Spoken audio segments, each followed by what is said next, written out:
Bonjour et bienvenue dans ce nouvel épisode du podcast Les héroïnes du quotidien. Ici, on crée de la place pour ceux et celles qui portent, qui construisent et qui inspirent. Aujourd'hui, j'accueille une femme solaire dont le parcours m'a beaucoup touchée. Elle s'appelle Elsa King Johnson. Comme Céline de l'épisode précédent, j'ai rencontré Elsa à Paris lors du Bichot d'Aline Bartoli en octobre dernier.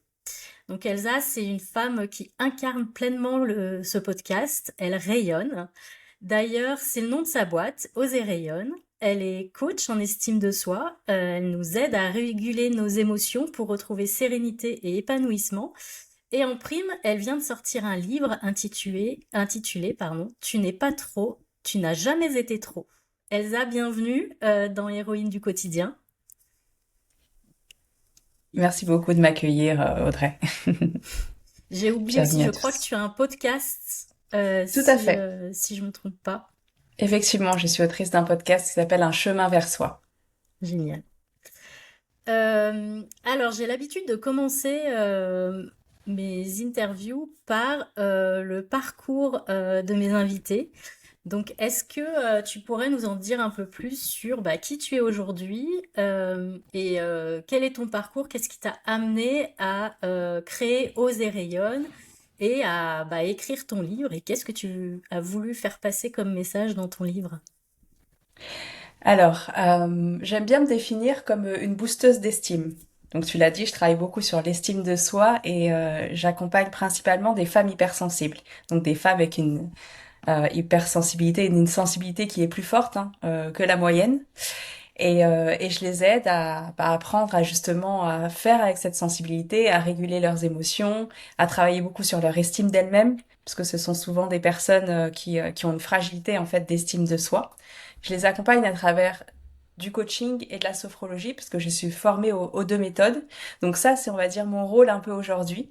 Au-delà de ça, effectivement, tu l'as dit, j'ai écrit un livre qui s'appelle Hypersensible, pas fragile, et je suis autrice aussi du podcast Un chemin vers soi. Mais ça n'a pas toujours été mon parcours de vie, puisque le développement personnel, même si finalement j'ai baigné dedans assez petite, enfin dans l'enfance en tout cas, adolescence, j'ai commencé par un parcours, on va dire classique, dans le salariat.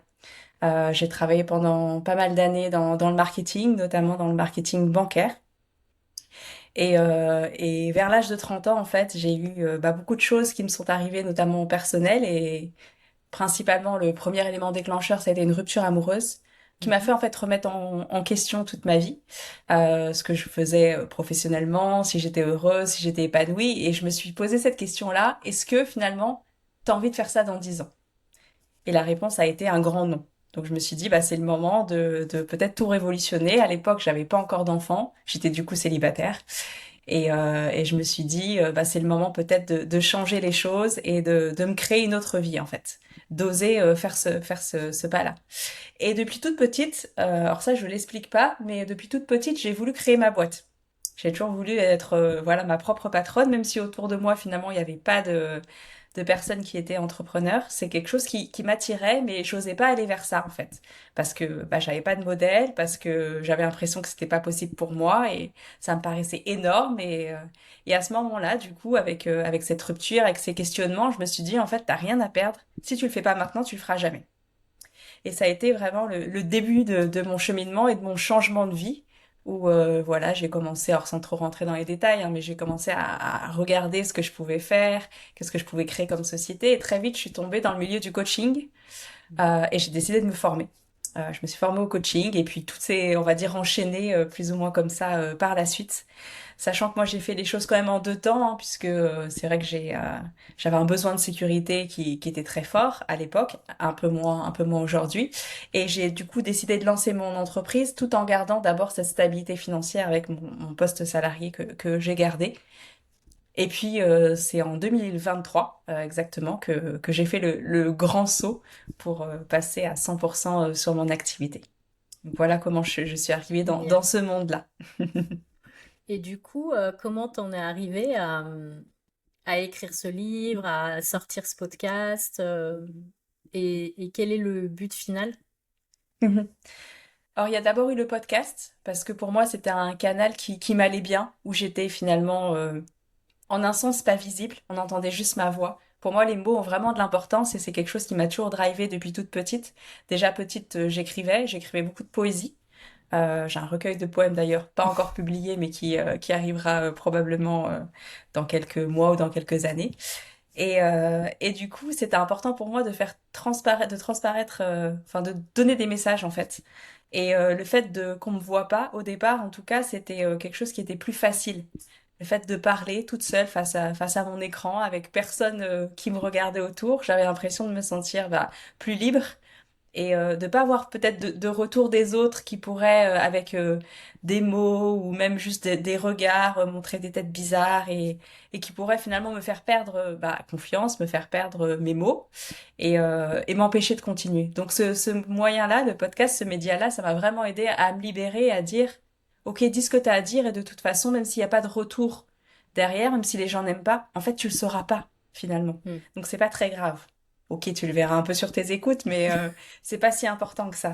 Donc je me suis lancée comme ça et puis finalement, avec le développement aussi de mon entreprise, j'ai appris à apprécier cette visibilité, à oser me montrer, à oser parler et avoir aussi ce retour que finalement, je pouvais avoir des choses intéressantes à dire, que je pouvais être pertinente dans ce que je proposais et je pouvais aider les autres aussi.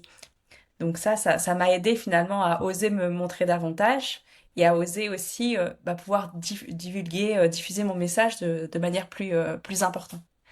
Et c'est cette année, hein, enfin l'année dernière, le 2025, passage du n'est coup. pas encore intégré en 2025, c'est ça, que j'ai ma maison d'édition qui s'est rapprochée de moi qui m'a proposé d'écrire ce livre sur l'hypersensibilité. En fait, ce sujet-là de l'hypersensibilité, il me touche particulièrement parce que, bien évidemment, moi-même, je suis hypersensible. Et ce chemin vers l'hypersensibilité, il s'est pas fait de manière directe. Au départ, déjà, étant petite, je savais pas que ça existait, je savais pas que j'étais hypersensible. Et j'ai eu cette phase de recherche de qui j'étais que plein de personnes ont, hein, pour essayer de me comprendre, de savoir ce qui allait pas, pourquoi j'avais un certain mal-être, pourquoi j'avais l'impression d'être en décalage, pourquoi j'avais l'impression de ressentir tout, que j'étais submergée par tout un tas de choses. Et la vie faisant, voilà, avec les rencontres, avec mon développement personnel et tout, je suis rentrée en contact petit à petit par petites touches, en fait, avec cette hypersensibilité. Mhm. Et la première fois que j'ai entendu ce terme, c'était pas dans un contexte, on va dire, favorable, puisque pour remettre le cadre, j'avais fait une prépa en fait, école de commerce. J'étais entrée en école de commerce. Là, la pression commençait à redescendre et s'est passé plein de choses dans ma vie. Une fois encore, rupture amoureuse. Ça déclenche souvent pas mal de choses, ces Mhm. ruptures. Et du coup, je suis tombée en dépression, pour faire court. Je suis Ok. tombée en dépression et je me suis retrouvée face à un psy qui m'a parlé de cette hypersensibilité, en tout cas qui a mis ce nom, qui m'a voilà, mis au contact de ce nom que je connaissais pas, de ce mot. Et en fait, j'ai fait un rejet en me disant, si je suis pas bien, c'est à cause de cette hypersensibilité. Donc, mon objectif, ça va être d'en guérir, ça va être de ne plus être hypersensible. Bien sûr, pour ceux qui nous écoutent, qui seraient hypersensibles, c'est pas du tout une bonne solution. Et on ne peut pas, de toute façon. On ne guérit pas de Oui, c'est pas l'hypersensibilité une parce que c'est maladie, pas une hein. maladie. Tout à fait. Donc c'était complètement contre-productif, mais j'ai eu vraiment ce blocage-là. Et j'ai envie de dire, d'une certaine manière, j'ai presque réussi un temps parce que je me suis encore plus blindée qu'avant en me disant, je vais changer en fait. Je vais plus être cette personne-là pour pouvoir être heureuse et arrêter de souffrir en fait. Et la vie est venue me rechercher, notamment avec ma formation de coaching, où autour de moi, il y avait d'autres coachs en formation qui étaient hypersensibles, avec qui j'ai sympathisé. Forcément, on s'est attiré sans le savoir. Et en développant tout ça, en apprenant davantage à me connaître et à connaître cette hypersensibilité, du coup, qui revenait à mon contact, j'ai compris en fait que j'avais pas à me battre contre elle, et que ça voulait pas dire que, enfin, c'est pas parce que finalement j'avais cette hypersensibilité que j'étais fragile. Et c'est justement l'un des messages forts dont je parle dans le livre, c'est qu'hypersensibilité n'égale pas fragilité. Aujourd'hui, on fait parfois cet amalgame sans même savoir ce que c'est l'hypersensibilité exactement, sans savoir vraiment ce qu'il y a derrière. Et je voudrais vraiment casser cette idée reçue parce que c'est pas le cas. Et au contraire, les personnes hypersensibles ont souvent une résilience qui est très importante et elles arrivent malgré certaines difficultés, à toujours rebondir, à toujours finalement Mhm. renaître un peu de leur cendre. Et c'est quelque chose qui est vraiment important que j'avais envie de mettre en avant. Donc oui, on peut se paraître être différente des autres. Oui, on peut avoir cette sensibilité qui peut paraître exacerbée. Mais finalement, c'est qu'un curseur. Mm. Et tout dépend à qui on se compare. Et la problématique n'est pas tant d'avoir beaucoup d'émotions, c'est plutôt qu'est-ce qu'on en fait et comment on est à l'aise avec. On peut être hypersensible, comme je dis toujours, on peut être hypersensible et heureux. C'est pas parce qu'on a beaucoup d'émotions qu'on va forcément être malheureux. Mais souvent, on ne sait pas justement comment les réguler quand c'est trop fort. On ne sait pas aussi ce qu'elles viennent nous dire, parce que bah, les personnes n'ont pas forcément toujours cette connaissance-là, mais les émotions, elles sont pas là pour nous embêter en fait. Mm. Elles ont un message à nous transmettre et être au contact de ça, comprendre ces mécanismes-là et comprendre ce qu'il y a derrière le message de ces émotions, ça aide à mieux avancer dans la vie, à faire les bons choix, être plus centré sur soi et être aussi plus heureux. Donc c'est vraiment comme ça. C'est finalement voilà un chemin de vie avec plein d'étapes qui m'ont permis de me rapprocher petit à petit moi de mon hypersensibilité et de me dire bah en fait il y a d'autres personnes qui sont comme finalement la moi d'avant qui soit ne savent pas qu'elles sont hypersensibles, soit qui le savent mais qui rejettent en fait cette Mhm. hypersensibilité en disant que c'est un fardeau, c'est quelque chose qu'on entend assez souvent, voient cette sensibilité comme un fardeau et moi j'ai envie de leur dire que bah non en fait, c'est alors on peut dire c'est un cadeau, c'est une force, je suis pas hyper fan de ces dénominations-là parce que je trouve que c'est une nouvelle injonction de se dire Mm. ok on est hypersensible, on doit en faire quelque chose, on doit en faire une force. On peut en faire une force, on peut en faire quelque chose, mais l'idée c'est surtout d'être déjà bien avec soi-même et de voilà d'être épanoui avec cette sensibilité-là. On n'est pas obligé forcément de la transformer en quelque chose de plus grand que soi. On peut bien sûr, mais c'est pas une obligation. Ok. Et est-ce que tu as été fait détecter en tant qu'hypersensible ou est-ce que c'est le discours de, je sais plus si c'était un psychiatre ou un psychologue que tu as été voir, mais ou est-ce que c'est juste on t'a dit tu dois être hypersensible et du coup tu t'en as déduit que tu Hmm. effectivement tu étais hypersensible? Parce que enfin parfois c'est mon cas, moi je me suis jamais fait détecter. Peut-être Mhm. que je le suis, mais dans ma tête je le suis pas, tu vois. Je sais que parfois j'ai des réactions que je devrais pas avoir, en tout cas que les autres n'ont pas. Mais pour autant, j'ai pas envie de me mettre cette étiquette-là, tu vois, parce que j'ai pas été Mhm. détectée. Ok. Je comprends et c'est une question qui m'a habité pendant plusieurs mois, même presque années, je dirais. Quand j'ai commencé à me rapprocher de cette hypersensibilité, à comprendre de plus en plus ce que c'était, à me sentir hypersensible, parce que ça a commencé comme ça en fait, avec cette sensation de se dire, en fait, je le suis. Et le premier moment où je me suis vraiment dit, ok, tu l'es, c'est justement quand j'étais en formation de coaching et que j'étais en train de définir finalement ce qu'on appelle son persona, son client idéal, pour voir à qui j'allais m'adresser, avec qui j'allais travailler. Et déjà, naturellement, on va dire, je me suis orientée vers cette cible hypersensible, sans à l'époque être sûre à 100% que je l'étais, mais ça m'attirait. Donc, j'ai fait des interviews, en fait. J'ai eu plusieurs échanges avec des femmes qui, du coup, se disaient, parce que je savais que déjà que je voulais travailler principalement avec les femmes, des femmes qui se disaient hypersensibles. Et à force d'attendre des heures, en fait, et des heures de témoignages et d'échanges, j'ai eu comme cette révélation, ce déclic de me dire, mais en fait, elles sont comme moi. Ou je Mm. suis comme elles, peu importe, mais en fait, je le suis et arrête de te cacher et assume. Et c'est pas un souci, en fait. Donc, ça a vraiment été un élément qui, pour moi, m'a aidé. Le fait de m'identifier à d'autres personnes, de me reconnaître dans leur histoire, dans leur expérience, dans ce qu'elles pouvaient vivre, ce qu'elles pouvaient dire, comment elles pouvaient ressentir les choses, les mots aussi qu'elles pouvaient parfois employer. Et je me suis dit, arrête de chercher bah, peut-être une raison ou une validation, un tampon, en Mm. fait, voilà, officiel, et tu l'es, et c'est tout. Et au pire, si c'est pas le cas, si tu te trompes, il est où le problème? Ouais. Si toi, ça t'aide. Et c'est ça qui est important. Il y a aussi, il faut faire attention effectivement à cette notion d'étiquette, parce Mm. que, en plus de nos jours, on colle justement beaucoup d'étiquettes, que ce soit hypersensible, TDAH, autisme, etc., et plein d'autres.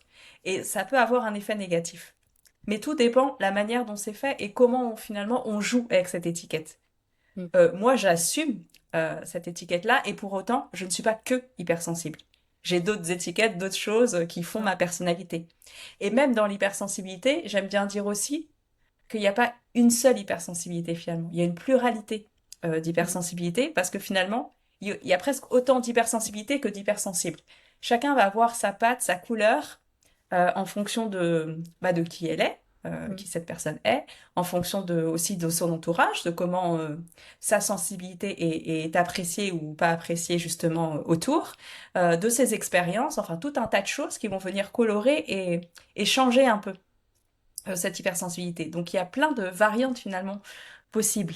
Donc c'est vrai que c'est une question qui moi, m'a beaucoup animée parce que j'ai eu, avant d'avoir ce déclic-là, de me dire ça y est, tu l'as et assume, j'ai eu ces réflexions de me dire en fait, il faut que quelqu'un de sérieux, de solide, qu'un médecin ou autre, me dise c'est bon, Elsa, tu es hypersensible et il n'y a pas de doute. Parce que je voulais pas justement me déclarer hypersensible si je l'étais Mm. pas. Je trouvais que c'était un affront pour les personnes qui l'étaient vraiment. J'avais vraiment ce truc-là en moi. Mais en fait, déjà, quand on creuse vraiment le sujet, en réalité, aujourd'hui, il n'y a pas de diagnostic, puisque c'est pas une maladie, et il Ok. n'y a pas véritablement de... Alors, je vais prendre des pincettes parce que ça dépend comment on tourne la chose, mais il n'y a pas vraiment de test officiel pour Ok. dire que une personne est hypersensible. Comme il peut y avoir sur le HPI, où voilà, il y a un test de QI, il y a un chiffre qu'il faut, entre guillemets, atteindre pour être déclaré comme au potentiel ou pas. C'est pas le cas sur l'hypersensibilité. Sur Ok. l'hypersensibilité, c'est encore, il y a beaucoup de recherches sur le sujet. Il y a des tests qui existent, j'en propose un d'ailleurs. Il y a le plus officiel, si on peut dire, c'est celui de Helen Aron, Mhm. qui a fait voilà, qui est vraiment la pionnière, on va dire, sur le sujet et la référence sur le sujet. Mais ça reste des tests qui sont des questions très simples, très basiques, où il faut répondre sur est-ce que, plutôt oui ou plutôt non, non. Est-ce qu'on se sent plutôt concerné ou plutôt pas concerné? Et du coup, il y a plein de biais qui viennent, enfin, qui entrent en ligne de compte quand on fait ce test-là et qui peuvent un peu fausser les résultats. Et c'est beaucoup plus compliqué que ça, en fait. Mm. L'hypersensibilité, c'est plus compliqué que juste 20 ou même si on dit 40 ou 50 questions sur est-ce que tu pleures devant un film ou pas. Or, je prends cet exemple-là qui est pas forcément le plus pertinent, mais qui peut faire partie aussi de l'hypersensibilité. Donc c'est tellement plus complexe que ça, que ces tests-là, pour moi, oui, ils donnent une idée, ils permettent de se raccrocher à quelque chose, de s'orienter, de répondre à certaines questions, mais pour moi, ça reste presque anecdotique. Et c'est ce que j'explique aussi aux personnes qui viennent me voir, qui me posent ces questions-là et qui s'interrogent. Souvent, c'est un passage nécessaire. Et moi, j'ai eu ce passage-là aussi, où j'ai fait tous les tests que j'ai pu trouver autour de moi. Mais en fait, c'est pas ça la clé. La clé, c'est vraiment d'aller chercher à l'intérieur de soi et de se dire comment je me sens et de quoi j'ai besoin pour me sentir mieux, en fait. Et finalement, qu'on soit hypersensible ou non. Mais voilà, on peut décider de se mettre cette étiquette-là, de Mhm. l'assumer et de l'aimer. Et c'est ce que moi, j'invite les personnes à faire, voilà, d'accepter cette étiquette et de l'aimer comme ça et de se développer euh, avec cette hypersensibilité. Mais il faut pas forcément chercher à tout prix à justement avoir cette étiquette ou même une autre. C'est vraiment important Ok. voilà, de faire ce distinguo-là. Ok. Tout à l'heure, tu disais que tu avais lancé ton podcast pour rester invisible dans un premier temps. Euh, et enfin, comment tu fais pour dire aux autres, oser et briller, et toi, te dire, je veux rester invisible? Alors, il y a une temporalité du coup qui est Ok. que, or, je l'ai lancé je crois, en 2022, non, 2021, je dis pas de bêtises, mon podcast. Donc, c'était vraiment au début, euh, en tout cas où j'étais pas complètement à l'aise, où je me montrais quand même, mais c'était difficile pour moi. Il y a eu d'abord la phase où j'osais pas mettre des photos, et puis après j'ai mis des photos. Il y a eu la phase où j'osais pas mettre des vidéos, donc je faisais des vidéos que je recommençais 50 fois. Et puis après ça s'est simplifié, on va dire. Je me suis trouvée beaucoup plus à l'aise, j'étais plus voilà moins stressée, etc. Et c'est plus devenu un problème au fur et à mesure du temps. Voilà, Ok. j'ai fait des lives, j'ai fait plein de choses et c'est venu vraiment crescendo. Aujourd'hui, j'interviens aussi en entreprise. Je fais des conférences devant plusieurs personnes. Enfin, le maximum que j'ai fait, ça doit être une centaine de personnes. Donc, c'est plus un sujet Ok. de me montrer, mais ça l'a été. Ça a été un chemin qui s'est fait étape par étape et le fait de passer par la voix sans l'image, au départ, m'a rassurée. Et ça m'a permis aussi de développer vraiment cette proximité avec mes auditeurs, mes auditrices et de me confier davantage. Parce que même si, enfin, je me confie quand même maintenant, même j'ai envie de dire en face à face, en visio, etc. Mais c'est vrai que quand on voit pas la personne, il y a toujours ce côté un petit peu plus enveloppant, je trouve, ou en tout cas moi, j'ai tendance à me livrer peut-être un peu plus. Mhm. Mais ça, la frontière en fait se réduit au fur et à mesure du temps et des interventions. Et aujourd'hui, c'est plus un sujet. Et effectivement, par rapport à mon activité, c'est vrai que dire aux personnes d'oser, de rayonner, de se développer, d'avoir confiance, il faut aussi avoir confiance en soi. Et il faut savoir qu'au départ, mon entreprise s'appelait pas comme ça. C'est assez récent aussi. Ok. Ce changement de nom, il est venu aussi avec le fait que je me suis dit, ok, j'ai passé un cap, j'ai fait une refonte de mon identité, de mon personal branding, de mon identité de marque, etc. J'ai décidé du coup de choisir ce nom-là. Au départ, c'était juste mon nom et mon prénom, Elsa King Johnson, tout simplement. J'avais d'autres couleurs aussi, j'étais plus sur quelque chose de plus doux. Euh, J'avais, enfin, plutôt en vert bleu dans mes couleurs principales. Et je suis passée sur du jaune, sur du orange et sur le Oser rayonne, parce que justement, il y a eu cette transformation qui s'est faite, qui avait déjà été amorcée, mais qui s'est vraiment amplifiée avec le temps. Et je suis plus celle que j'étais quand j'ai commencé.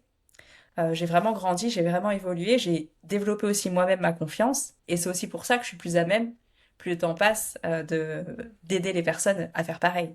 Mais je pense qu'on est tous finalement au devant de quelqu'un. Et même quand on commence, tu vois, même au début de mon activité, où oui, j'avais pas 100% confiance, j'avais encore plein de choses à développer, j'étais déjà un cran plus loin que des personnes que j'accompagnais. Et en fait, je pense que c'est toujours ça. Aujourd'hui, j'ai encore une marge de progression sur plein de choses, mais il y a déjà plein de personnes que je peux accompagner. Et demain, je pourrai en accompagner d'autres parce que j'aurai encore gravi finalement un palier. Ouais, bah, de toute façon, on peut faire grandir que quand, si nous, on est plus grand. Ça, c'est clair. Euh, du coup, je retourne vers l'invisible. Euh, Est-ce que à un moment donné dans ta vie, dans ton parcours, tu t'es senti invisible, t'aurais aimé briller et on t'a invisibilisé à un moment donné? Est-ce que tu aurais un souvenir ou ça peut être c'est pas forcément triste hein, mais est-ce que Mhm. tu aurais un souvenir d'un moment comme ça où bah on t'a forcé à rester dans l'ombre? Alors, il y a plein de choses qui me viennent en tête, mais si je dois choisir un moment particulier, ça va être un moment perso. C'était au mariage de mon frère, en fait.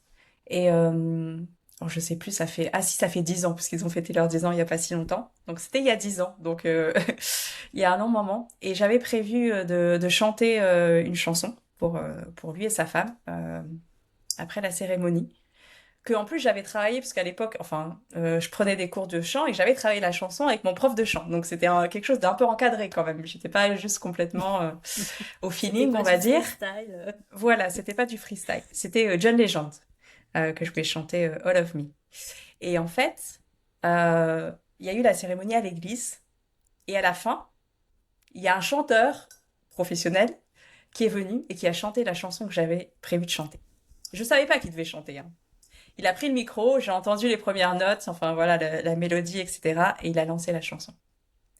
Et là, j'ai eu un truc dans ma gorge en me disant, mais en fait, tu peux pas la faire.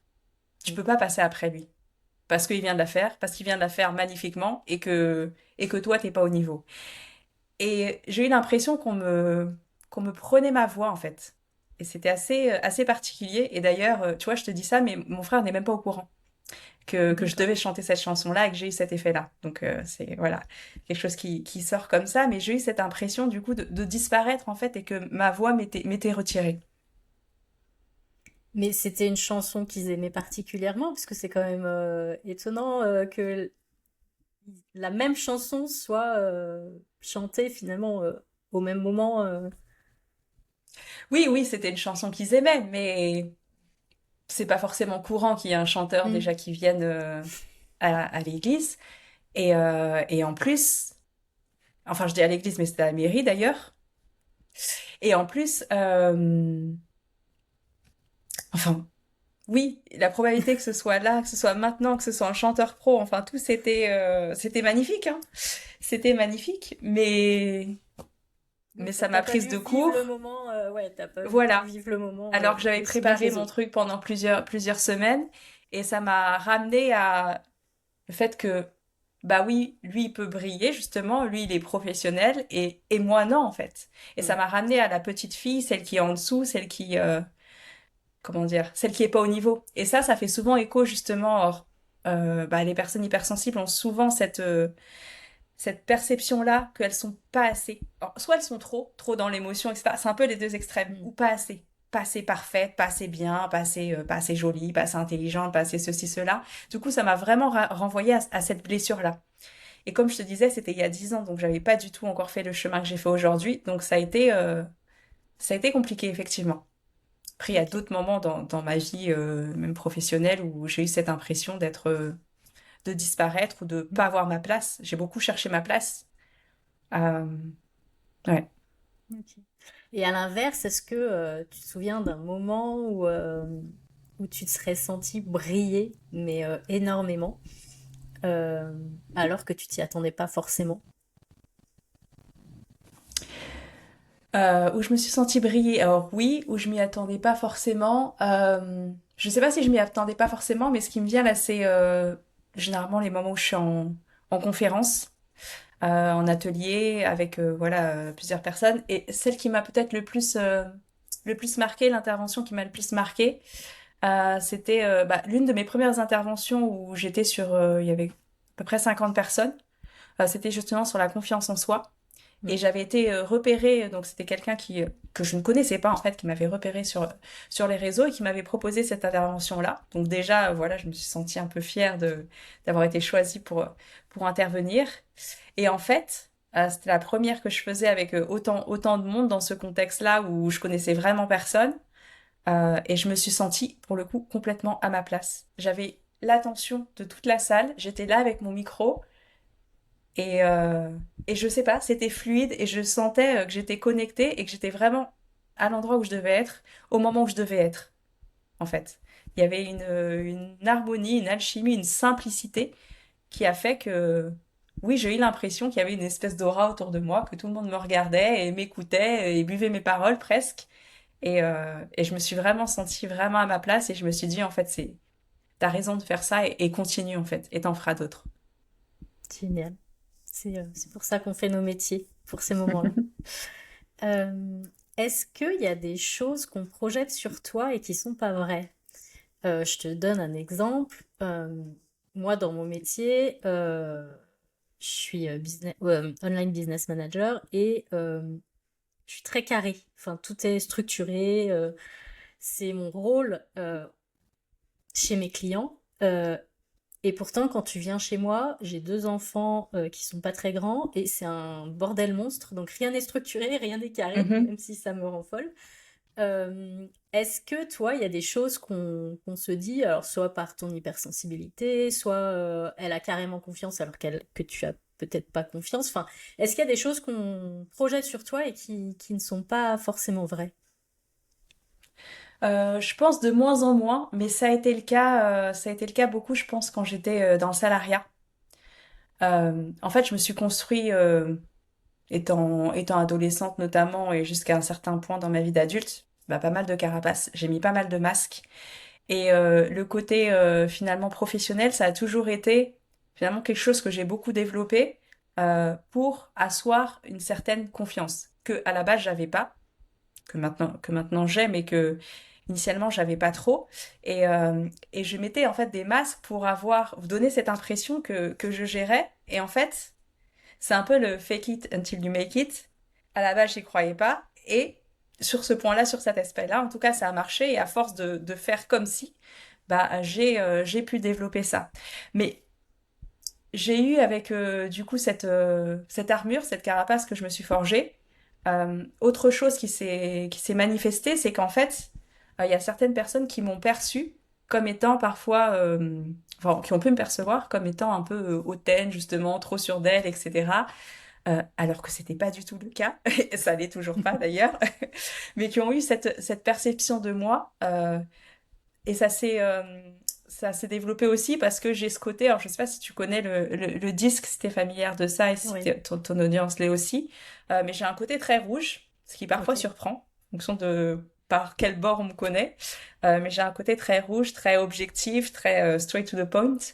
Et du coup, cette carapace avec cette allez, que t'as confiance et puis fais bien les choses et puis atteins tes objectifs, bah parfois ça pouvait être un peu brutal pour certaines personnes et qui du coup disaient bah non, Elsa, elle veut toujours aller vite, elle demande toujours plein de trucs voilà, il y a ce côté exigeant et rigide Mm. alors qu'en fait je suis pas comme ça quoi. Donc c'est vraiment voilà dans ma vie professionnelle, notamment ma vie professionnelle d'avant, puisque aujourd'hui Ouais. on voit une autre facette de moi et je montre une autre facette de moi aussi. Mais il y avait ce côté-là avec ouais cette carapace qui a déclenché des choses. En fait, on a projeté effectivement que je pouvais être hautaine, que je pouvais être pas accessible, alors que c'est pas le cas du tout. Et si on demandait voilà de côté de mes amis etc. Ils voient pas ça du tout. Et maintenant, même au niveau professionnel, mes potes entrepreneurs, ils voient qui je suis en fait. Ouais. C'est ça que j'ai vraiment développé, le fait de montrer qui j'étais. Et c'est ce que j'aide aussi les personnes à faire parce que bien trop souvent, on se met des masques, on se met des carapaces pour se blinder, pour se protéger, mais on ne montre pas qui on est parce qu'on a peur d'être vulnérable, parce que finalement on voit la vulnérabilité comme quelque chose de négatif. On nous a appris qu'il fallait être, enfin bien souvent on nous a appris qu'il fallait être parfait, irréprochable, pas montrer nos émotions, etc. Donc on est parti là-dedans. On nous enseigne pas le contraire. Et pourtant, ça fait partie des messages que moi j'essaie de transmettre, c'est que finalement cette vulnérabilité, cette authenticité, elle est belle et on a intérêt à la montrer. Et c'est elle qui permet de connecter, de se faire des vraies relations. Et c'est pas parce que on montre sa vulnérabilité que voilà que qu'on n'est pas bon, qu'on n'est pas compétent, etc. Et au contraire, c'est quelque chose qui, moi, je me suis rendu compte à plusieurs moments, m'a poussé et m'a aidé finalement à me développer, à connecter avec des personnes, alors qu'en fait, quelque chose de trop lisse, trop parfait, euh, bah finalement, ça crée une certaine distance. Mm. Donc c'est important, je pense, de pouvoir bah, se laisser être qui on est en fait. Arrêter de voilà toujours vouloir être quelqu'un qu'on n'est pas. Ouais. C'est super beau ce que tu dis. Euh, et comment justement, t'as un petit peu répondu à la question là, mais comment est-ce que tu attires à toi les bonnes personnes? Que ce soit ton audience, tes clients, les gens qui t'entourent. Comment est-ce que enfin, qu'est-ce que tu mets en place pour les attirer? J'essaye au maximum d'être moi-même en fait, Hmm. de pas jouer un rôle. Alors forcément, je pense qu'il y a toujours des moments où on joue plus ou moins un rôle pour plein de raisons différentes, mais de laisser tomber mon armure, laisser tomber mes masques le plus possible et d'être authentique. Et ceux qui aiment pas la manière dont je pense, dont je parle, dont je ressens, bah ils s'éloignent finalement un peu naturellement. Et ceux avec qui ça connecte, bah ils viennent vers moi.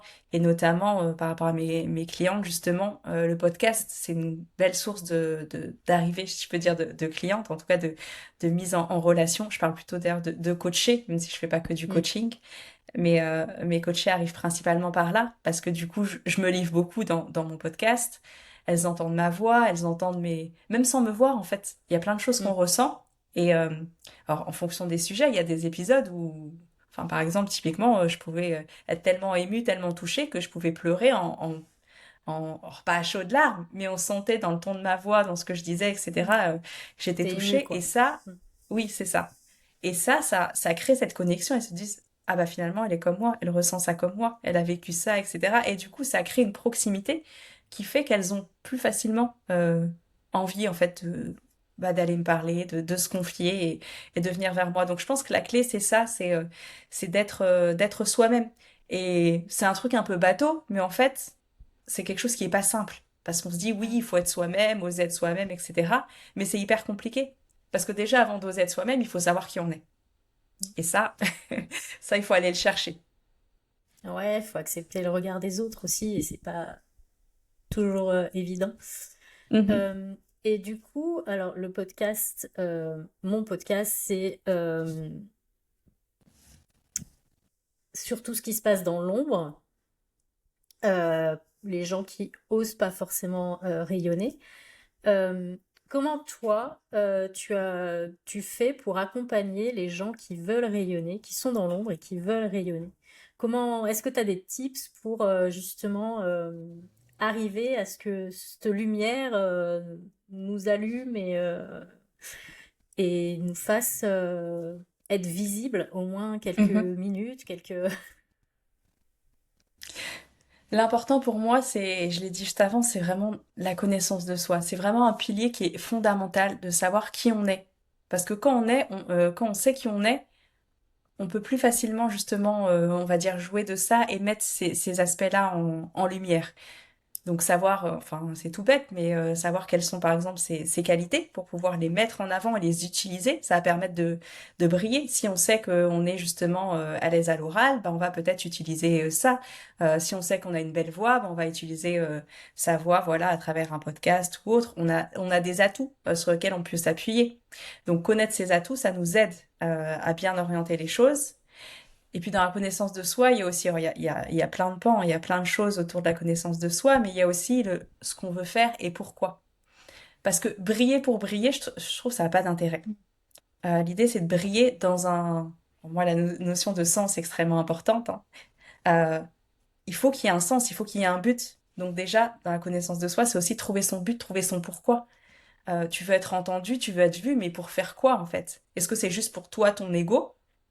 Ou est-ce que c'est pour quelque chose qui te dépasse un peu, quelque chose d'un peu plus grand, ou enfin sans que ça te dépasse, mais pour voilà, pour ta famille, pour une cause importante, etc. C'est vraiment trouver ça. Parce que on se connecte à ça, il y a plein de barrières qui sautent. Alors oui, on peut avoir peur, on peut pas être sûr de soi, etc. Mais en fait, quand on se connecte à pourquoi c'est important pour nous, pourquoi telle ou telle intervention, par exemple, est importante, tel message, tel poste, etc., on lâche un peu ce côté de je vais être jugée, ça va être pas parfait, etc. Et se dire que finalement, si ça touche ne serait-ce qu'une personne, c'est déjà ça en fait. Et vous avez déjà gagné en fait. Et c'est, bah d'ailleurs, c'est une phrase que je mets à la fin de mon livre, c'est si mon livre, il y a ne serait-ce qu'une personne qui me fait un retour positif dessus, bah j'aurais déjà gagné parce que j'aurais aidé une personne. Et on veut parfois avoir, enfin, on a cette idée que la lumière, c'est briller, c'est être visible, je sais pas, à la télé, dans tout le monde entier et autres. On a, voilà, ce truc un peu énorme. Alors qu'en fait, ça commence par déjà autour de soi.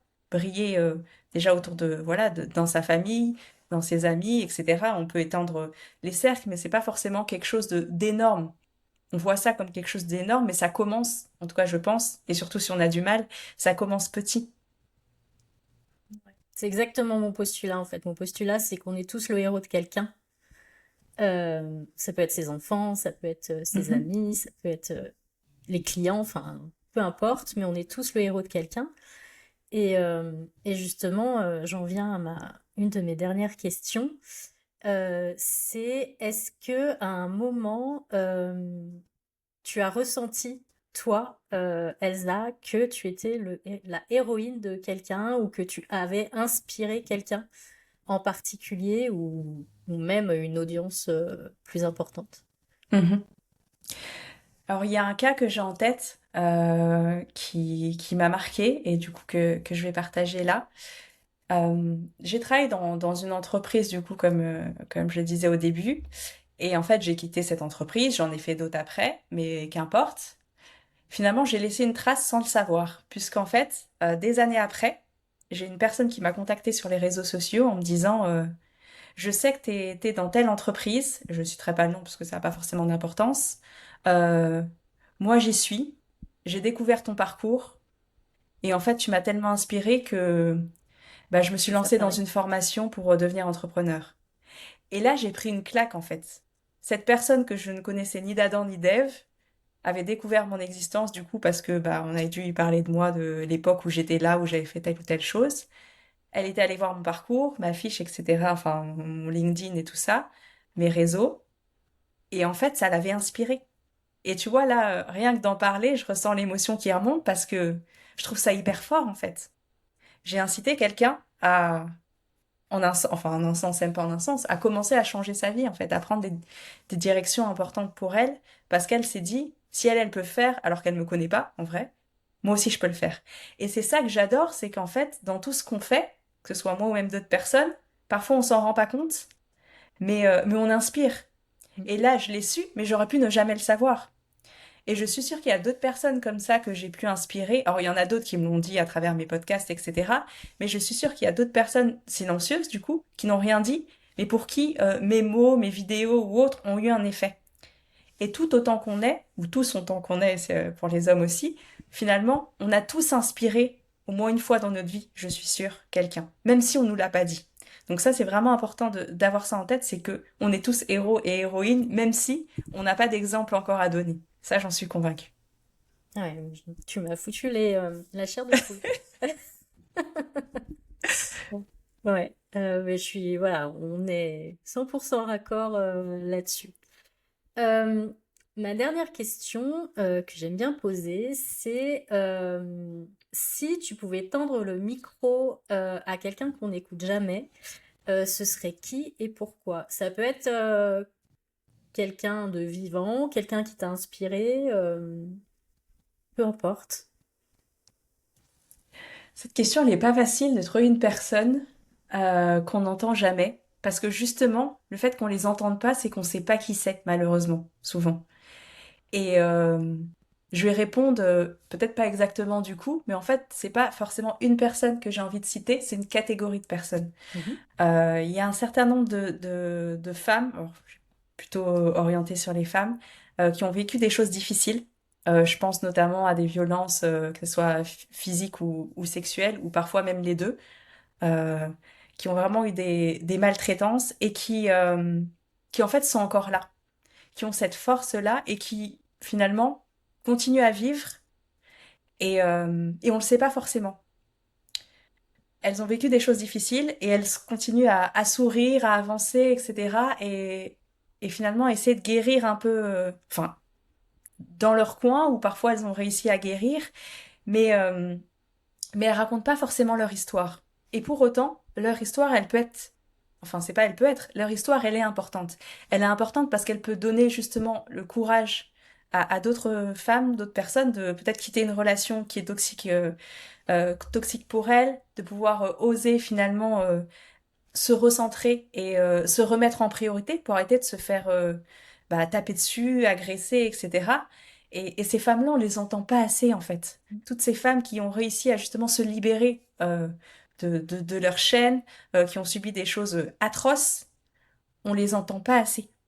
Et quand on les entend, parfois, on essaye de les faire taire et ça me fait beaucoup de peine parce que il faut une force énorme pour déjà survivre à ça, bien souvent, pour en plus oser en parler. Et quand on en parle, bah, parfois il n'y a pas enfin, j'ai pas de statistiques, mais je dis parfois, j'ai envie de dire quasiment tout le temps, il y a pas le retour, il y a pas le retour qui est attendu.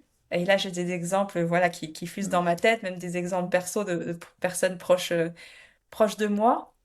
Et pour autant, ces femmes-là, j'ai envie qu'on les entende, j'ai envie qu'on les écoute, parce que je sais que même si ça n'aura pas une influence, on va dire, nationale, mondiale, etc., encore une fois, ça peut aider ne serait-ce que Une une, deux, personne. trois femmes qui ont besoin de ces messages-là, qui ont besoin de courage, qui ont besoin de cette force, en fait, à travers ces témoignages-là. Donc, c'est toutes ces femmes que j'aurais envie d'entendre. Et j'ai envie de dire même celles qui ne réussissent pas à se défaire de ça, qui survivent pour d'autres Mhm. raisons, pour leurs enfants, pour voilà, pour leur vie. Oui. Ces femmes-là aussi, elles sont fortement admirables et pas assez écoutées, clairement. Merci Elsa pour cette heure, je crois, je sais plus exactement combien de temps on a passé, mais en tout cas pour ce joli moment. Merci d'avoir été là. Merci pour ta douceur et aussi la puissance de tes mots, parce que j'ai trouvé que tu nous as... Enfin, moi en tout cas, tu m'as beaucoup touchée. Donc merci d'avoir été là et puis à très vite pour une nouvelle rencontre. Merci à toi.